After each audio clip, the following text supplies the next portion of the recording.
បាទជំរាបសួរពុកម៉ែបងប្អូនជាទីគោរព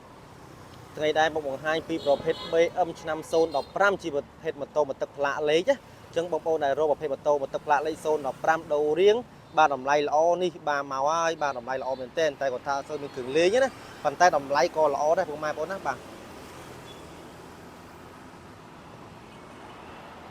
មកជាមួយនឹងស៊ីម៉ាំងម្ដងបាទអាក្រៅមកវិញពុកម៉ែបងប្អូនណានេះប្លុកម៉ាស៊ីនពុកម៉ែបងប្អូនបាទស្អាតធានាឲ្យលើពំភ្លើងក្នុងម៉ាស៊ីនគឺអត់ប៉ះពាល់ទេពុកម៉ែបងប្អូនណាធានាឲ្យតែម្ដងសមមកគ្រាប់ពុកម៉ែបងប្អូនតោះឥឡូវយើងស្ដាប់សំឡេងបន្តិចណា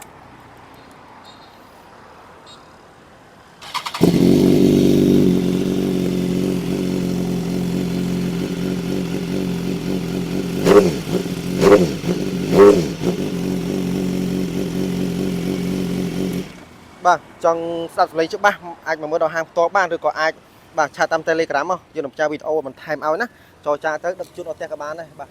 នេះលោកសិនពុកម៉ែបងប្អូនបាទស្អាតមែនទែន